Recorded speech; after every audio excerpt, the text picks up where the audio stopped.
We're going to start with a session on rethinking peer review. That's a big topic. Of course, we could probably have the whole conference just on that. So Josephine Sciortino is moderating, a longtime friend of mine here and a very excellent person. Josephine is editorial director at Canadian Science Publishing, where she manages a team of journal development specialists in the life and agricultural sciences portfolio. She has taught at GW a course called the Professional Editor. She's worked in scholarly publishing for over 20 years with various biomedical societies, managing their journals, including the Canadian Medical Association Journal. She is a graduate of our program, and I should also note the very first winner of the College of Professional Studies Distinguished Scholar Award, which our students have gone on to win almost every year. But Josephine set the trend there. So I'll turn it over to you, and you can introduce our guest, and we'll have a great conversation. Sure, absolutely. Thanks, John, for that gracious introduction. Always happy to be part of any initiatives with GW. So yeah, we've got, as John said, rethinking peer review. We could do a lot on this, but we've got Rebecca and Marco today. They're gonna share important insights into how we can rethink how we do peer review and how we think about the publication process. Rebecca's coming to us as a digital content editor at Columbia University Irving Medical Center. And Marco is coming to us from the other Columbia with the O. Among other roles, he's the CEO of the Columbian Association of University Publishers. Rebecca is going to start us off with a focus on the word open. She's taking a judicious look at the word and what it means for us in publishing and what it looks like. Marco is going to highlight extraordinary cases in AI, in peer review and publishing. He's going to be asking and thinking about what the role of copy editing was, peer review, and quality assurance, how these manifested themselves in these cases. So without further ado, I'll pass it on to Rebecca. Thank you so much to everybody, and thanks for being here. And thanks for the gracious introductions. Because this is an ethics conference, of course, I'm going to talk a bit about what I mean about the ethics of what I'm calling peer engagement. So I'm going to make a distinction between peer review, as we normally classically think of it, and make an argument for how, in an open, increasingly open world, we need to have more about peer engagement. So here's a working definition of what I mean by openness. The accessibility of knowledge, technology, and other resources, transparency of action, the permeability of organizational structures, and inclusiveness of participation. And all of these have to do with what peer review could be, shall we say. So in terms of accessibility to knowledge and how the review is done and the organizational structures. We heard a lot yesterday about power dynamics within the system as well, and especially the inclusiveness of participation.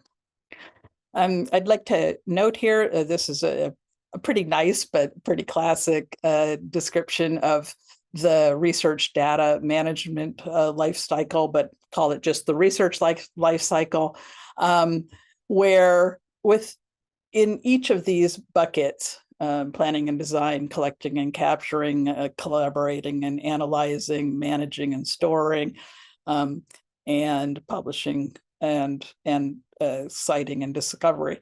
Almost all of this, except for this part right here, is very open, is entirely, we know everybody that we're talking to, we know everybody that we're working with, we know everybody that we're collaborating with, we get to see who is citing our work and using our work and having conversations after we publish.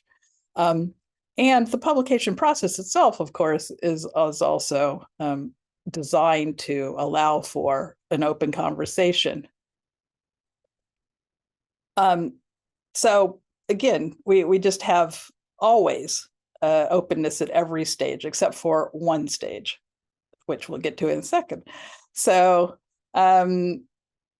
the argument has been made that there's a great value in open exchange, that the open exchange of ideas accelerates knowledge and improves research quality.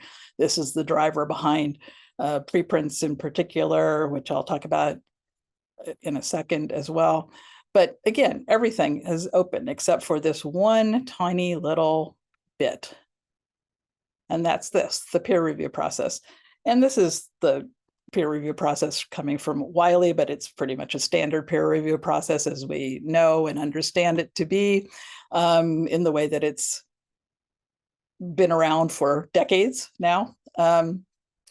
So you submit your article and it goes to the editor, and the editor may reject it, but more likely is going to send it out to reviewers who will comment on it. Then you'll revise in accordance with their comments, and then it goes back around to the editor, and then the editor reviews the comments and decides, will it be rejected or accepted, goes into production, and finally it becomes published. From the beginning of the author submits the article until publication, that is a closed process, though, for the most part. Now, there are some exceptions that I'll talk about in a second, but for the most part, traditionally and still now, this is the standard process, which is closed to the outside, not really something that people get to have access to. And most suggestions for improvement of this process go from what on the left is, running the gauntlet of the reviewers until finally your paper gets to be accepted, to, well, maybe it would be really great if people would really concentrate on understanding the work, on being kind and generous, on giving suggestions. This particular cartoon, the unicorn reviewer is somebody who really is trying to help you by giving you positive kinds of suggestions that you could implement, and it says is rarely encountered. But so we would all like to move away from no reviewer twos, and everyone should be a unicorn reviewer. These are, that's what a lot of people think is the improvement. I would like to argue, though, that the real problem within the system is the anonymity part of this. As I've already mentioned, everything else, we all know everybody that we're talking to, everybody that we're encountering, with the exception of when we're in the review process. And there are historically good reasons for this. Peer review itself is fairly new in the centuries of publishing. It's only been since about the 1970s or so, once the big explosion happened in research output, that we moved from just having editors decide what was going to be in the journal to now having reviewers help the editors to understand the importance of the work. But that was supposed to address bias by the editor, and as well as limits that the editor might have on their own expertise. But their bias concerns continue now to this day, about reviewers who, particularly in a single anonymous review process, where the reviewer knows who the author is, but the author doesn't know who reviewed the paper. And so the rise of double anonymous review happened, where the author doesn't know and the reviewer doesn't know, in theory. We all know that everybody thinks that they might know who wrote this, and they might know who reviewed it. And that's in fact part of the concern that we have.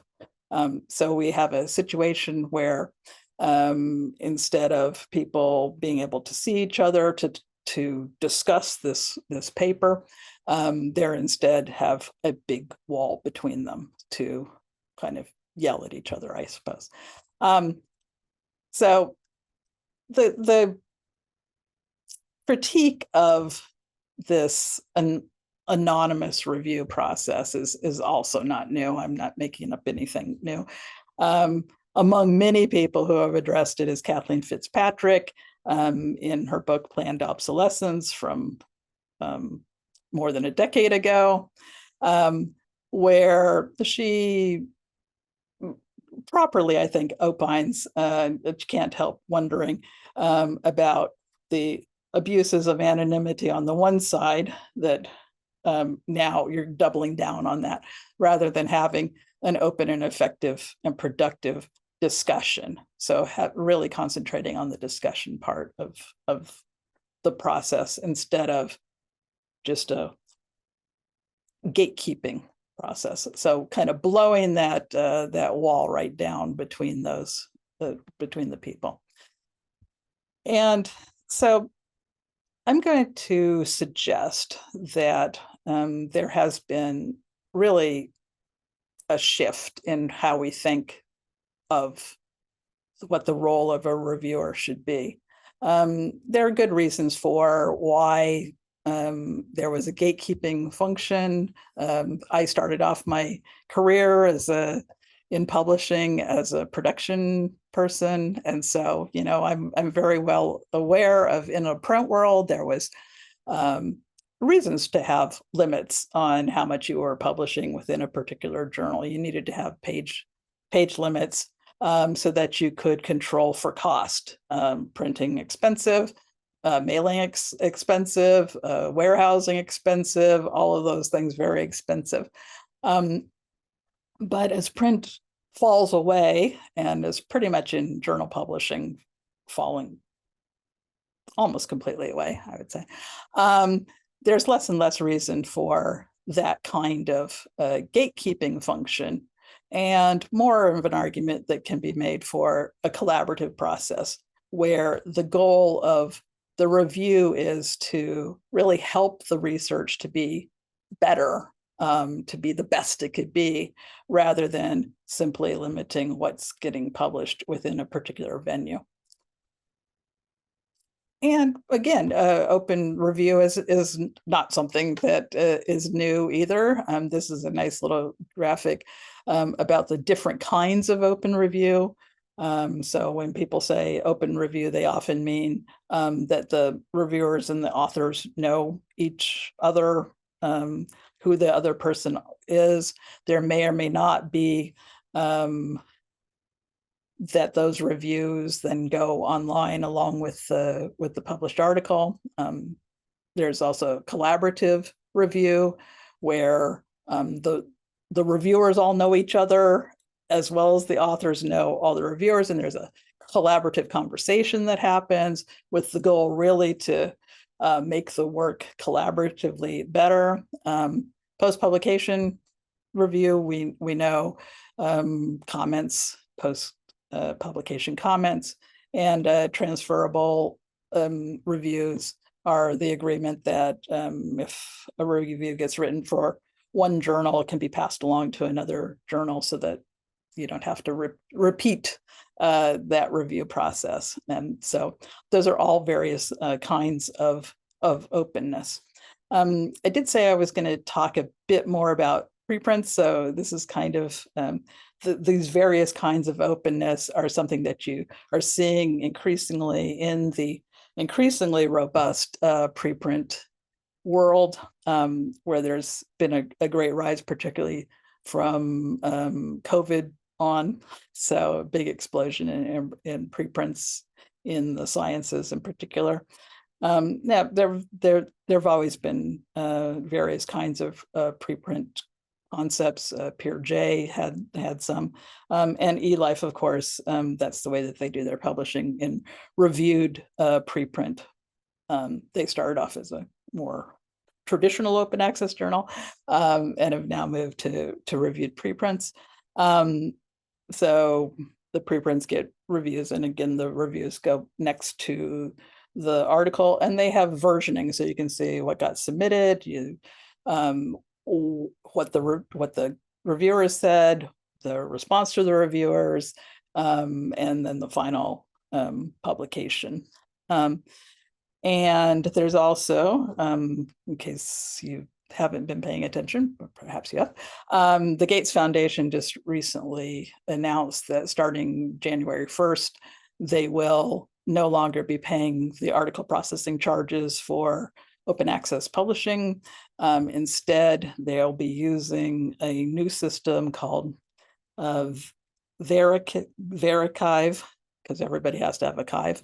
Verichive, which is going to be run by F1000 for them, which will have a series of about 20 automated checks looking for plagiarism and are the methods there and so on, any number of things. That after it's gone through that system, the authors can either leave it on the Verichive system, or they can request a review and be published on the Gates Foundation publication platform.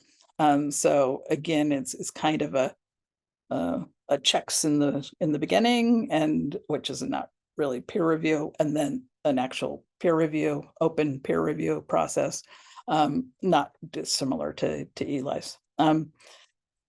Also of note is that the comments recently closed on NIH's proposed revision for the public access policy. It'd be interesting to see what they say about preprints there too.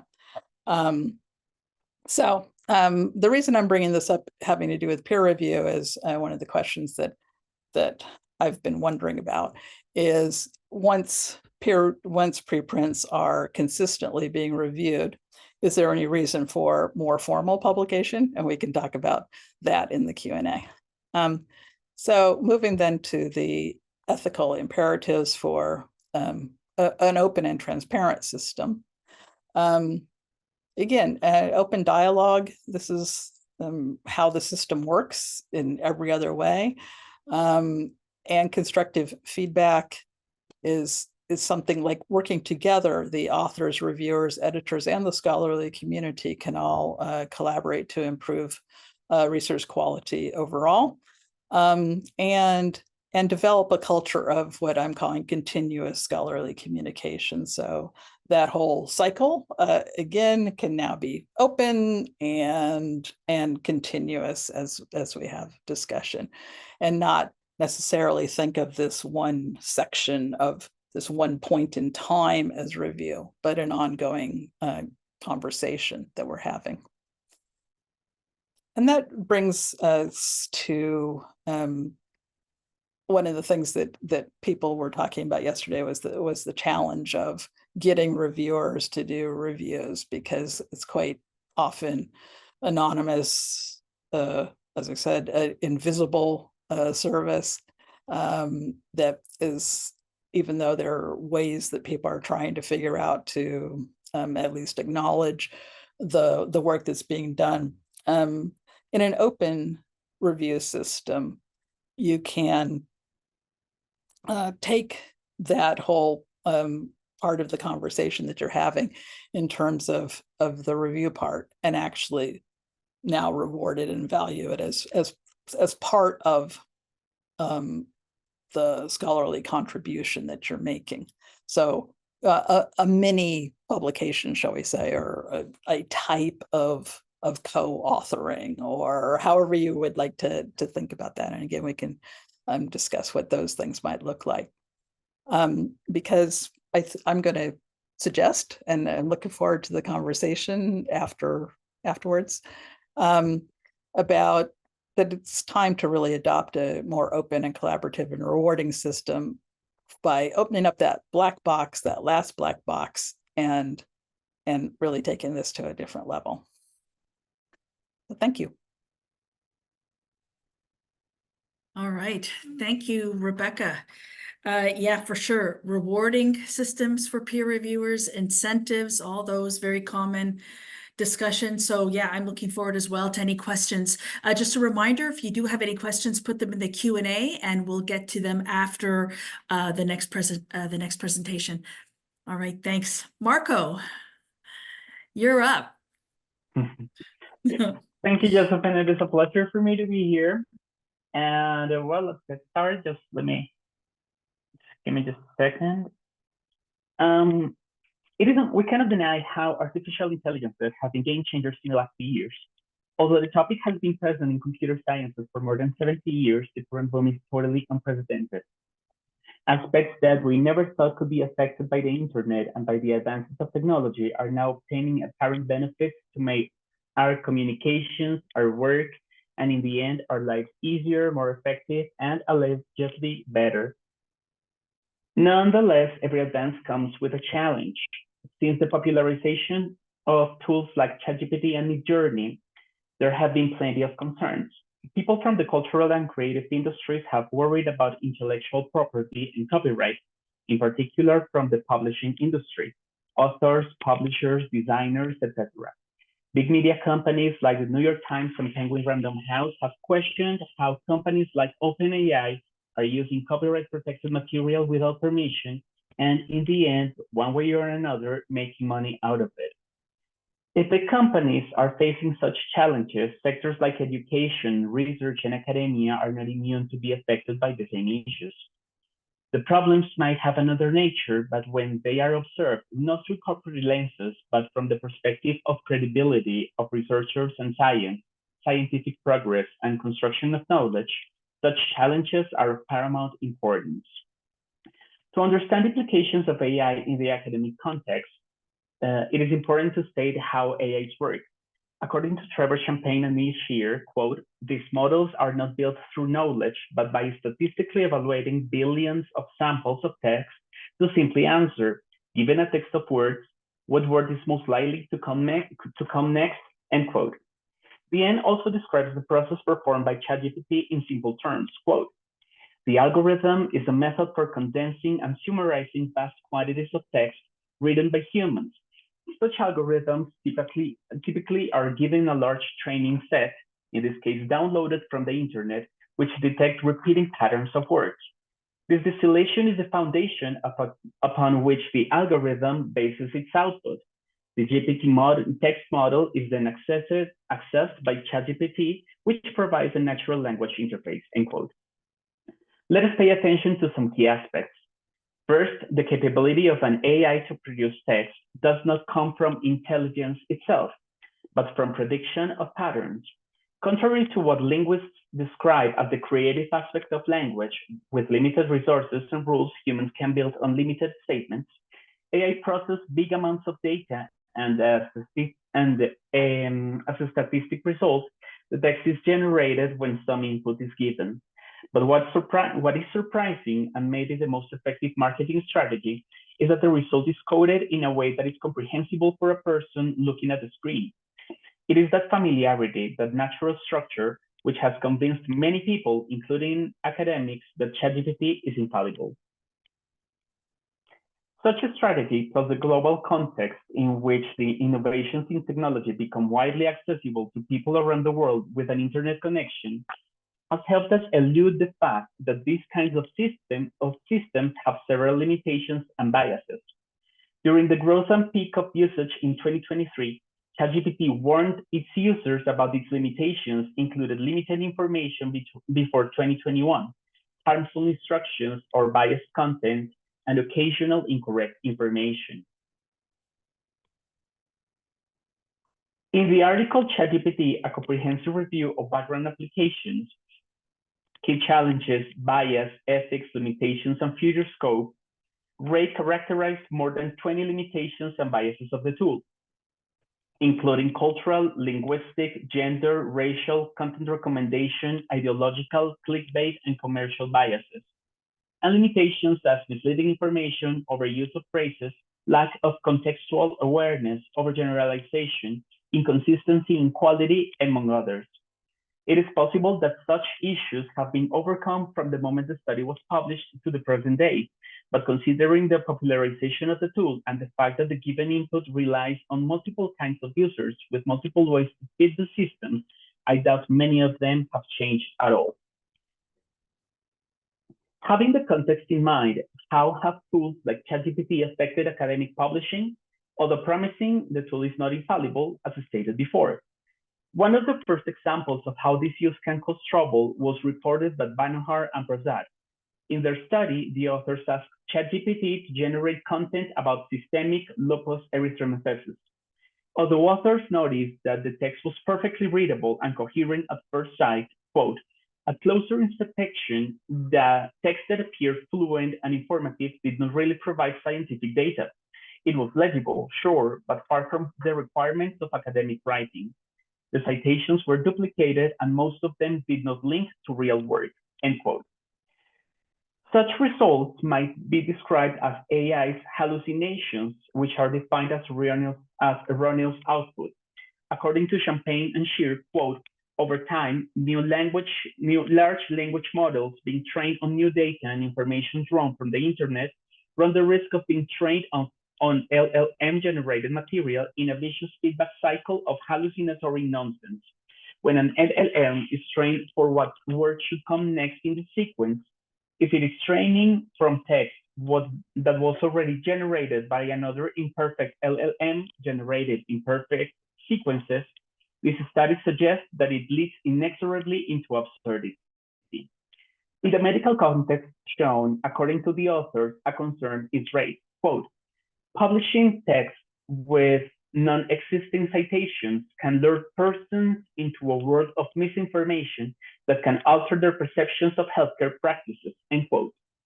And with the recent popularization of ChatGPT as a free tool and even included in certain devices, concerns might turn into real dangers. The former example showed us how authors can use ChatGPT to test it and check if, in fact, such a tool might be useful for research, nonetheless proving that it can be inaccurate and even delusional. But what happens when the parts that play a relevant role in publishing do not realize that ChatGPT has been misused? A few months ago, while scrolling in social media, the following post appeared on my feed, the post that you can see now on the screen. Intended as a joke, it showed cynically what happens when an author relies on ChatGPT for writing and doesn't check the output. I couldn't believe what I saw, and I immediately searched for the article. By the time I found it, it was still published with no observations or corrections. Like Harry Bradshaw, I couldn't help but wonder, how was it possible that neither the authors, nor the proofreader, nor the editor or the peers, or any of the people involved in the process of publishing noticed in the very beginning of the introduction the sentence that indicated that ChatGPT was used? Certainly, it is a possible introduction for your topic. I suppose that many letters came to the journal and explanations were in place, and as a result, the article was retracted. It is not a crime to use tools that can make our jobs easier, but as authors, editors, peers, and publishers who work with science, we have a huge responsibility with our audiences. Scientists from all around the world trust the journals because we are supposed to follow high standards on our processes. Having in mind that tools like that, as noted above, can be biased and limited, a small detail like that not only raises eyebrows regarding the writing process, but the research process itself. How much information was given by ChatGPT? Is that information real or hallucinatory? Why was the use of artificial intelligences not mentioned? Was ChatGPT used to improve the style of writing, or was it used with the rush given by that awful motto, publish or perish? Can we trust it? What was the role of the peers? Why didn't they report it? Why did let the article be published? The article was retracted, yes, but the damage was already made. We have already examined how ChatGPT was used as a tool for research and as a tool for writing, and the implications and the results of it. But what happens if AIs are used to use your identity? You might be familiar with the name Jane Friedman. For those who don't know her, Friedman was the president and CEO of HarperCollins. She has published a lot of books regarding the publishing industry, and she has more than 20 years of experience in the publishing world. She has contributed to media such as the New York Times, The Atlantic, CNN, and NPR, among many other important companies. May her expertise be the reason behind the horrible experience she went through in 2023 when she discovered that someone was selling AI-written books under her name and authorship. She was the victim of a fraud, as someone used her name to sell cheap AI books via Amazon. What was more concerning in her story, which you can Google and easily find, was that although she proved to be who she was, for quite a period of time, Amazon did not take down the material as she was not the copyright holder. As she did not have the copyright, she could not defend her reputation. Unsettling. This case shows us one of the biggest risks that have been warned for many people regarding AI. Fake news, fake content, identity theft. The problem now is not only what authors create and how. The problem becomes how people can use phishing to take advantage of readers, steal their money, and affect the reputation of other people. Let us think of a person who does not have the recognition that Friedman has. Any chance to defend themselves against big companies becomes Kafkaesque, if not impossible. More than thinking of the quality of the material, I cannot stop thinking on how it may affect the academic reputation, credibility, and even employment of people around the world. After such explorations, big questions remain. How good will we use these new technologies? How long will it take to adapt and adopt them? How fast legal frameworks will catch up? Who will benefit from these legislations? What will the market dictate? None of them have simple answers and may never have them. What we have seen at the very beginning of the implementations of artificial intelligences is that the good or bad use relies exclusively in human criteria, which in turn can be for better or for worse. But in the end, it will take some time until we fully perceive of the qualities and flaws. Maybe that is the story of the adoption of technologies in human history, and in the end, it will make our jobs more effective. There is so much to think about how governments and states will balance both good usage and limitations to AI, but in the short term and in the specific context of science and academia, it is our duty as editors and publishers and peers, of course, to guarantee that the principles upon which science is built are in place. We need to do a good job. We need to question what is in front of our eyes, the same way thousands of scientists have questioned the world around them for thousands of years. We cannot be afraid of debate, as debate leads to reflection and reflection leads to knowledge. Problematize, debate, doubt. Science is not set in stone, as well as our world has continuously changed from its very beginning, so must our mindset. In good hands, AI can be the blessing of Prometheus fire, but in the wrong hands, AI might become a digital Pandora's box. What will we do about it? Thank you. Thank you. Wow. Gosh, those cases, the whole Jane case is just incredible. Marco, thank you for sharing that. We do have some questions in the chat. I will go with the first one here from Madeline. All right, so thanks, Madeline, for your question. So this is for Rebecca. How do we discourage bias, especially that of the academic ego, if promoting non-blind peer review, non-anonymous peer review? Many anonymous peer review models exist to mitigate bad intentions from competitive research groups or from promotional actions from friends, research allies that may bias reviews. So how do we discourage bias there, Rebecca? Yeah, go for it. As I said, I mean, I completely understand that the reason that anonymous review exists is to try to solve for exactly those kinds of questions. That we're human beings and we allow bias to be introduced into our system. In my experience, though, when everybody knows who everybody is, Mm. there is less likelihood that the reviews will be biased. It's very hard actually to tell somebody to their face that their work that they've been doing, that you're now reviewing, is, you know, not worthy in a way that I don't know, famous reviewer 2 might do, shall we say. So like, this is the worst thing I've ever seen in my life, and so on and Yes. so on.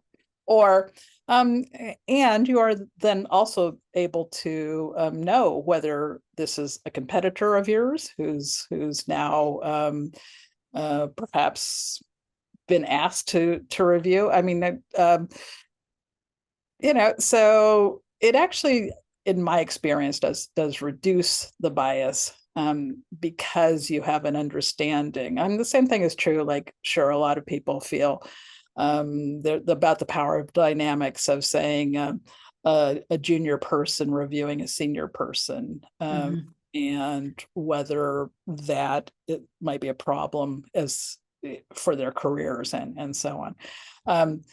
You know, again, if it becomes a problem for people's careers, I think that's where the editorial needs to step in and intervene and correct for things. Yeah, I mean, but sure, there are all those power dynamic questions. Again, I think in the real world, though, if the editor has done their job properly, they're going to have selected somebody who knows something about your work, and that will be a very small and niche group, and you are likely to know who is writing within that group and who is likely to be reviewing within that group. So you might as well remove the questions that people have, because we all do this. We all try to guess who the reviewer was, in the case where you don't have to guess and you actually really know, because sometimes people guess wrong. And that can be equally bad, that you are now feeling resentful about something that wasn't even that person, for example. Yeah, for sure. Just to piggyback on your comment, from the publisher perspective, we do try to select reviewers that are from different institutions, different countries, and that have obviously knowledge of the topic, but there's hopefully some distance so that reviewers could provide an unbiased view as much as possible. Yeah, thank you for that. And another question for Rebecca from Veronica. Thanks for your question, Veronica. Your peer review is social and collaborative. Reviewers submit a provisional solo review and then have a real-time conversation about the submission. We do this so that we can synthesize the feedback and be consistent and actionable for the submitter. And then another one, so submitters' identities are known and the reviewers' identities are masked.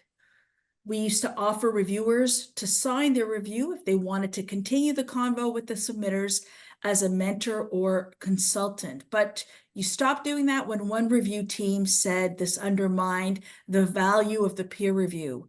Rebecca, she's open to your thoughts on this. Yeah. Well, my first question, I guess, would be what the value of that review team thinks the value of review is. And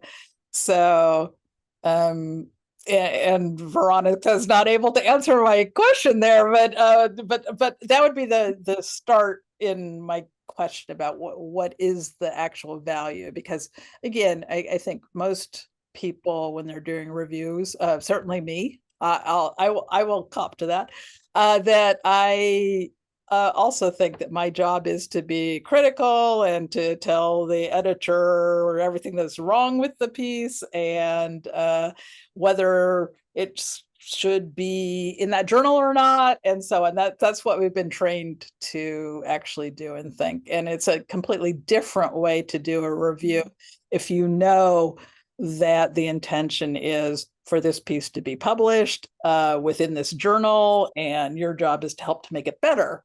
So that's a very different way to approach how you do a review. I applaud all efforts to have those kinds of conversations.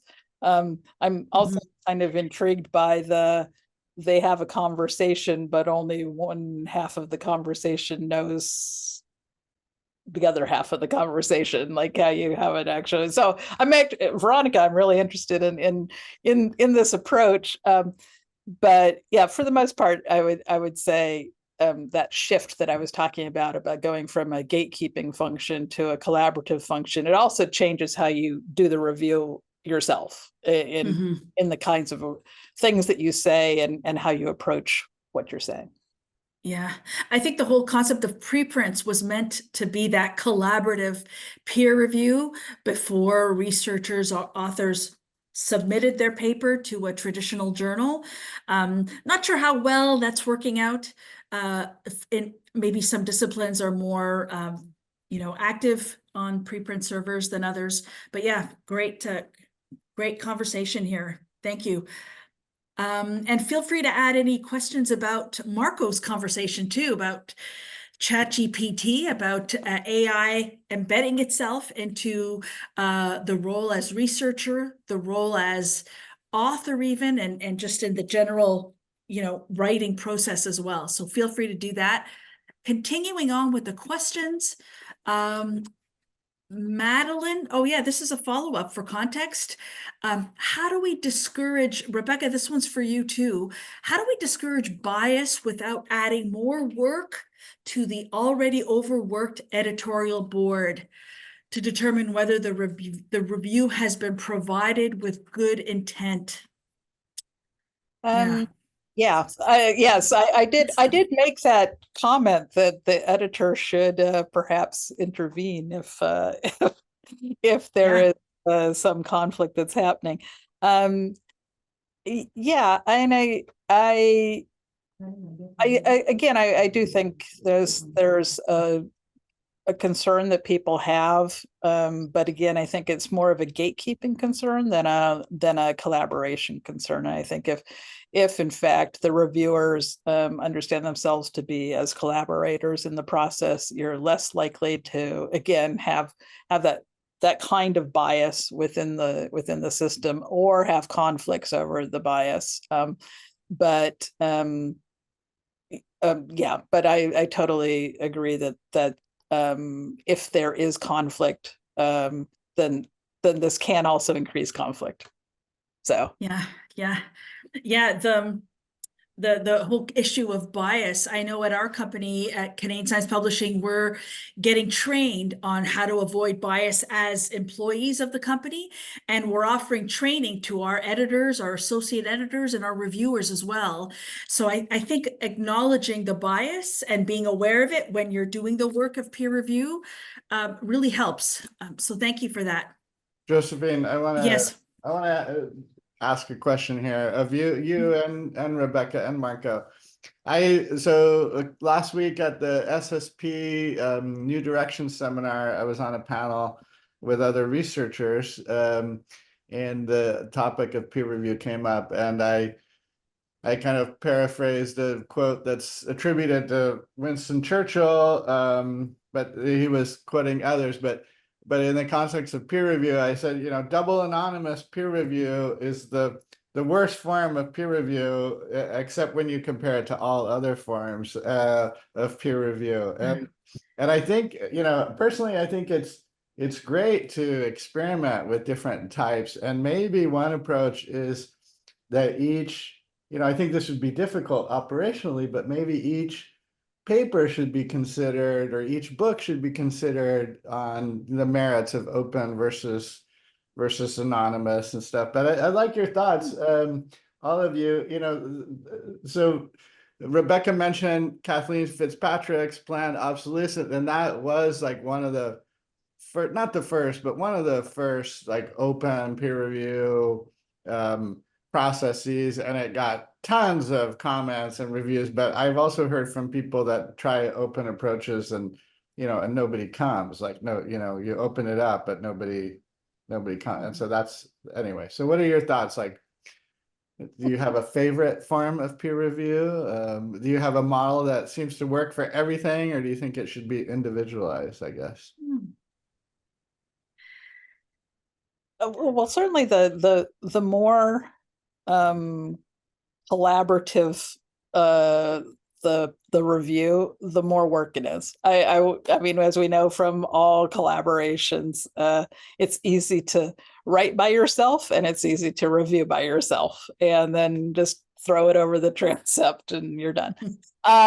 So I think that's one argument for why without a parallel reward system that really rewards people for the review work that they're doing, you're going to continue to have fewer and fewer people to agree to even do a traditional review. And certainly what I'm suggesting could be a lot more work. But then the reward needs to start to reflect that. And I think at that point, you have a shift, and you have a desire then for people to know what work you've done. So is there a perfect one? No, I don't think so. I mean, I think Kathleen, to your point, John, I think Kathleen would be the first person to say that it's really a lot of work because every book she writes, she does that same way. So she invites people to come and comment on it. But she has to be the one to invite people to come and comment, and then has to take those comments under advisement and do all that.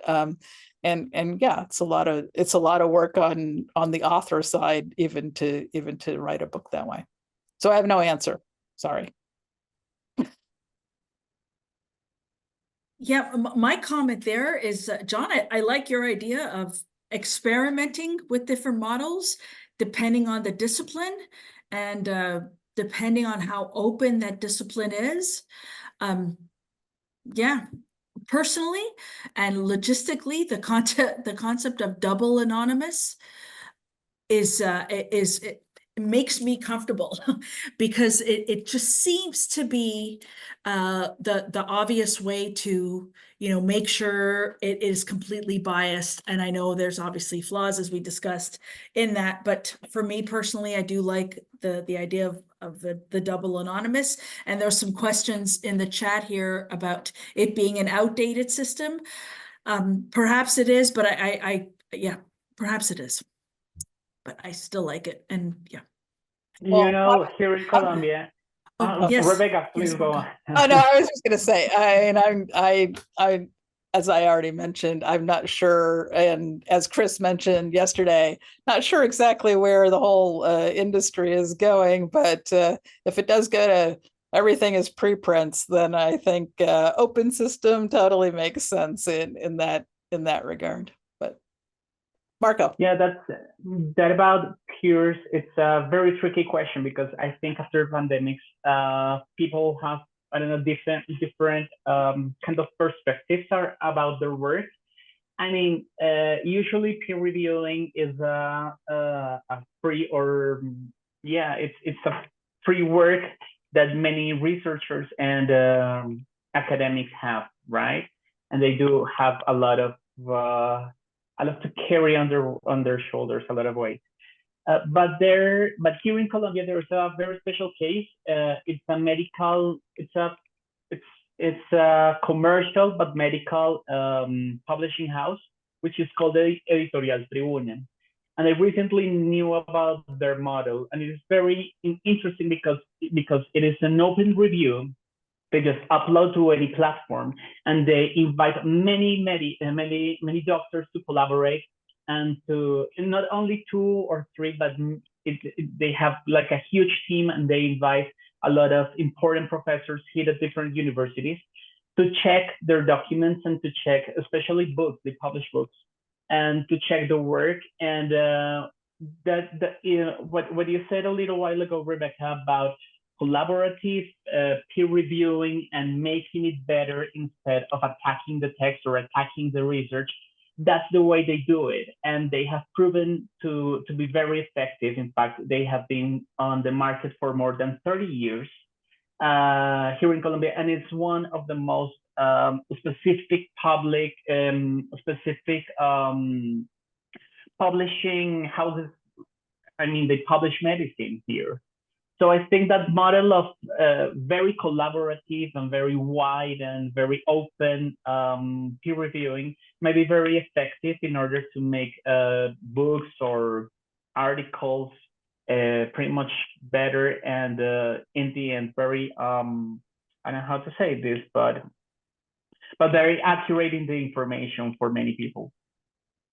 As you were saying that, Marco, I was thinking about I've heard some people suggest that having various reviewers review various parts of work would also be a superior system, because we ask a reviewer to review everything, but maybe a reviewer is much better at reviewing like the methods section or reviewing the data or whatever the case may be. And asking people to do everything can also be overwhelming, and so chopping it up a bit. And it sounds like maybe that's what your team of collaborative people is able to do as well, that they can talk about the things that they know about, and then collectively it becomes a really good review. Yeah, for sure. I thank you for that. I'd like to pivot a little bit to ChatGPT and the whole use of AI. There was a comment in the chat, Anne, I think you mentioned about the importance of human intervention and checks and balances. I 100% think that's important. There's tension with the imperative for speed and increased turnaround times, increase all that. And then there's a tension with, okay, we need to use the tool, we need to be, humans need to intervene, do that quality assurance, quality check, but yet we need to get stuff out really quick. So I find that a real tension. I wonder, Marco, you could comment on that, or Rebecca as well, or anyone else in the chat here. Thank you. Well, I think that the adoption of technology is what will lead us to the usage and how to get used to it. Right now, we're very focused on productivity because the market itself is pushing us to be very productive all the time and to publish right now, and the faster, the better. But I think that technologies have this window in which this period of time in which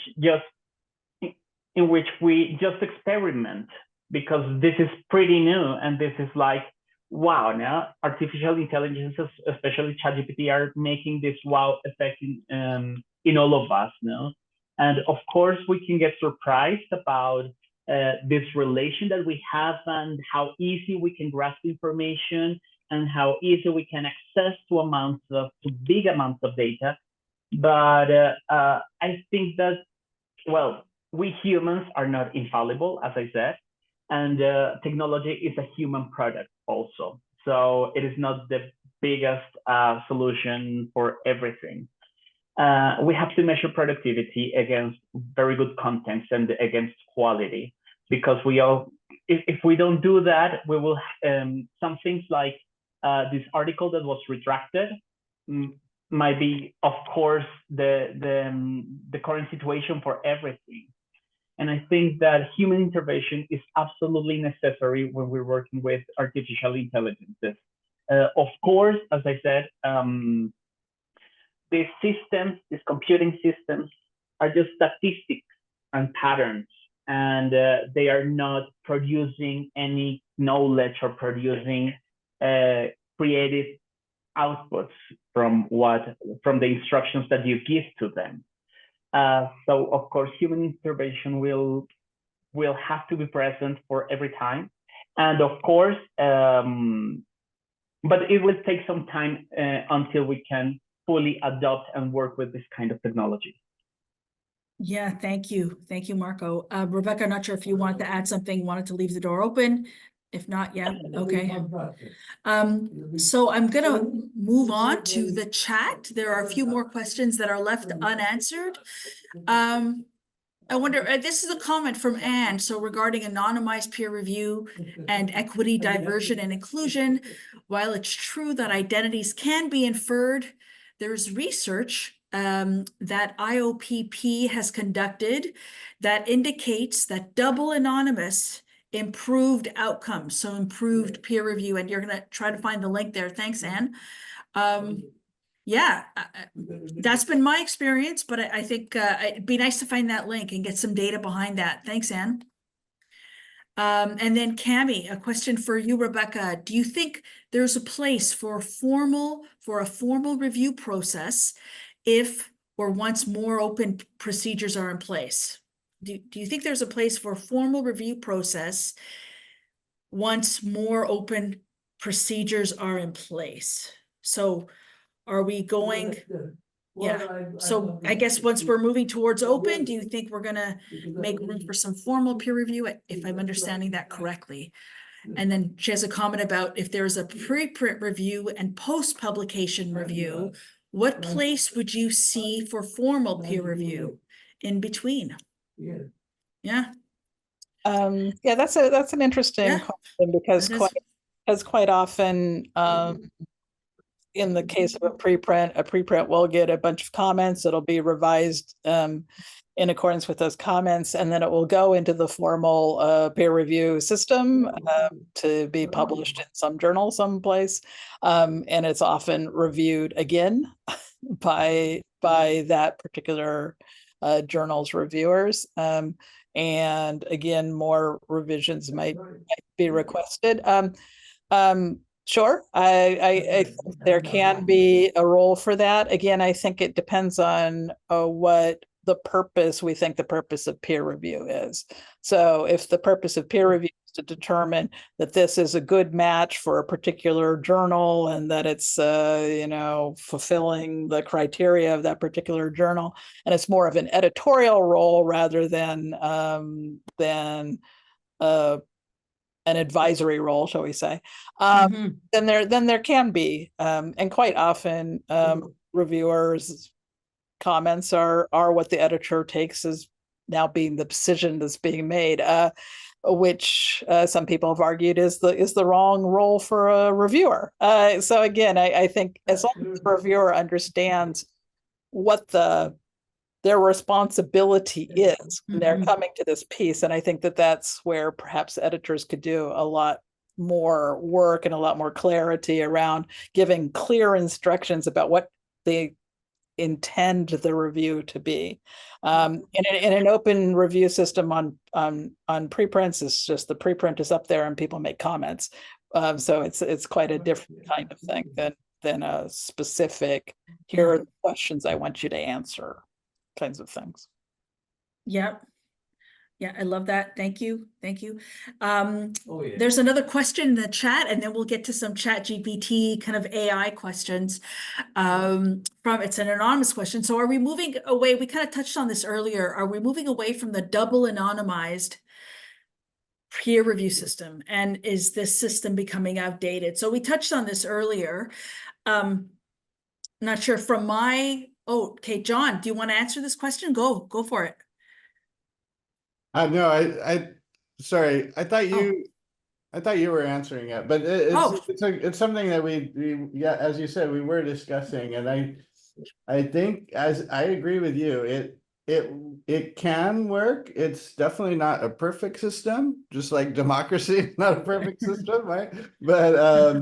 But we have to still try to make democracy work, and we have to try to make peer review work. I agree that it's great to experiment. But one thing I mentioned in the chat that I'll mention verbally too is I think for all the publishers here who have not themselves been a peer reviewer, I really encourage you to try doing that, either for like a publishing journal, or if you have expertise in another field, of course, but you can volunteer as a peer reviewer for our journal of ethics in publishing, or for publishing Research Quarterly, or Journal of Electronic Publishing, or whichever. But you really, I think, I participated several times as a reviewer, and I always learn a lot from that process. Oh, yeah, me too. Me too. Yeah. Gets your critical thinking muscles going for sure. For sure. All right. Yes. And so Lois, thanks for putting that in the chat for everybody. If you do want to be a peer reviewer for the Journal of Ethics in Publishing, there's an email there in the chat. Feel, any amount of experience, feel free to put your name up and they'll match you with the right paper. Yeah. And we're going to be hearing from Lois later about Mhm. later today about the journal. And Yep. I know that's something that you've been very involved with, Josephine, as well, Yeah. and Randy as well. Yeah. Yeah, Randy's on this in this session as well. Hey, Randy.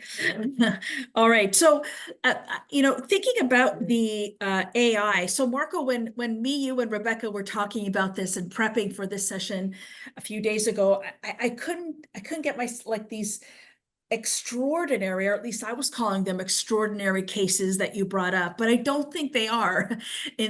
Maybe they're a lot more common than we think. Is it happening a lot more often? And it made me think, how can we use the AI tools ethically? Because the how of how, like what we do, how we do what we do in publishing really matters. And that's what this conference is all about. Ethics is embedded in everything we do. How do we use this tool? It's out there. It's not going anywhere. How do we use this tool ethically for copy editing, for peer review, for QA? How do we use the tool ethically?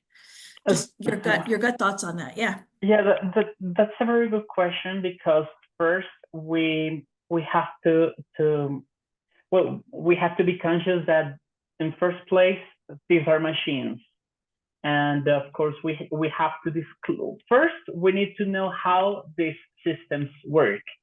As I said, these are patterns, and these are systems that recognize some patterns. And of course, they give you a result when you give an instruction, and that's it. ChatGPT particularly had this limitation of access to first, it does not have access to journals or to articles or these huge databases like Scopus or WOS or etc. But it has a connection with internet or with Google. I'm going to turn off my camera because I think that my connection is unstable. Not a problem. As I tell you, we have to recognize that these tools have very big limitations. In the case of ChatGPT, for example, it was limited until last year, it was limited to information to 2021. Right now, it is connected to the internet, and we acquisition that Apple had about ChatGPT this year, and right now it is included in its devices. Now everybody has ChatGPT in their pocket, right? But first of all, when we are talking about the evolution of science and the role of these artificial intelligences in how we build knowledge and how we strengthen communication of science itself, well, we have to take care. We have to be very careful about the use. How do we use it ethically? First, disclosing that we are in effect using the ChatGPT or any other artificial intelligence. Because if we know for sure from the very beginning that some tool like this is being used, we can analyze under that perspective that maybe it has limitations. That's it. I think that is the first step, to recognize and to be public about the use of it. May someone or another one artificial intelligence can be better to another in the way they recollect information or the way they access to it. I know for sure that, for example, Microsoft Word has included some new artificial intelligence, or especially Microsoft has included artificial intelligences as a tool in different kinds of software. But one thing is that maybe this program can check your spelling or something like that. And the other thing is that, I don't know, it may collect information from the internet that is even copyrighted or that is false, you know? I think that is the main point, that we first, in first place, we know exactly how this system works. one thing is, for example, when you use ChatGPT, you need to enter your email. So it means that it is suited for you specifically.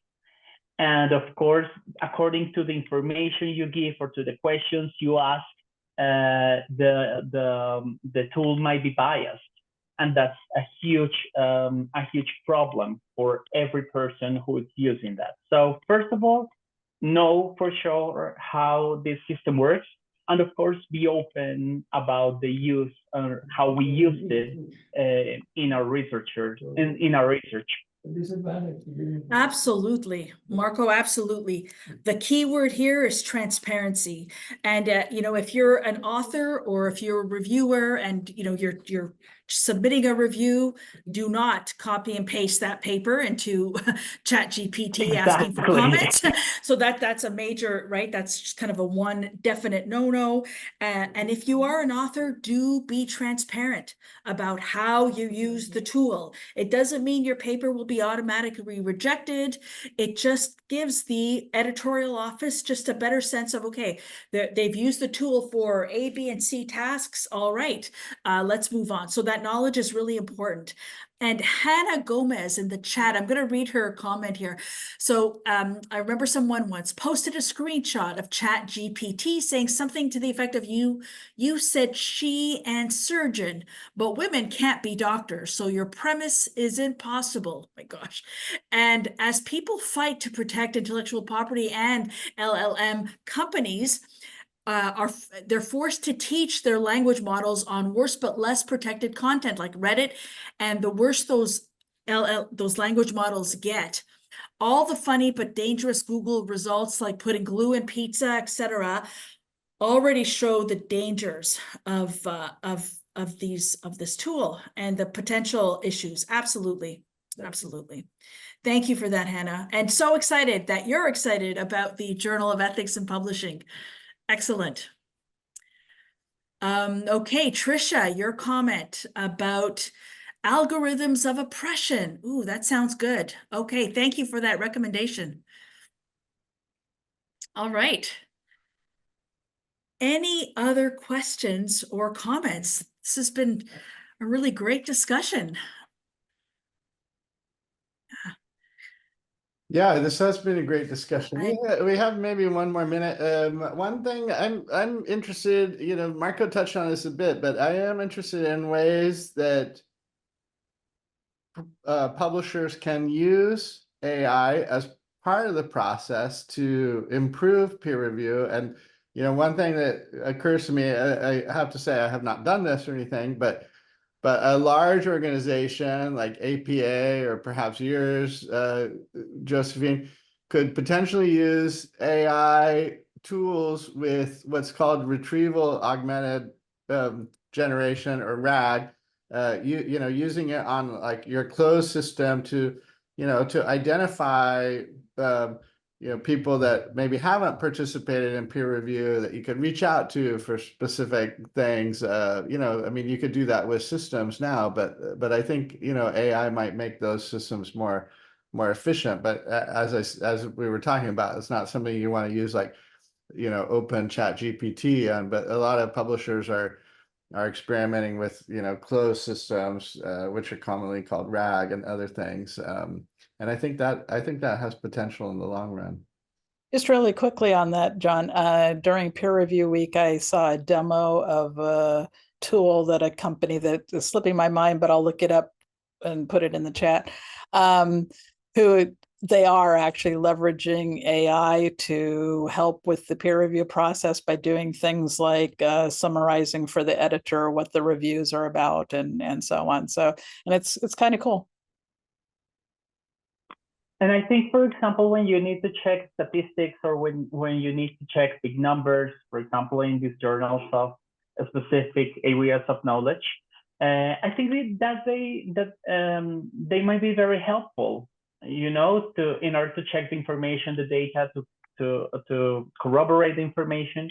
I think that maybe that might be useful, but in the end, what you need as a peer or as an editor is to read carefully. That's it, and that's something that maybe the machine cannot do like properly. You see, or I think we have to make the better out of the tool in the way that the tool can be used. Again, for example, for big amounts of data that you can check, or to check spelling or everything, I think that might be useful. Yeah, for sure. Thank you, Marco. Thanks, John. All right, well, I guess we could wrap this up.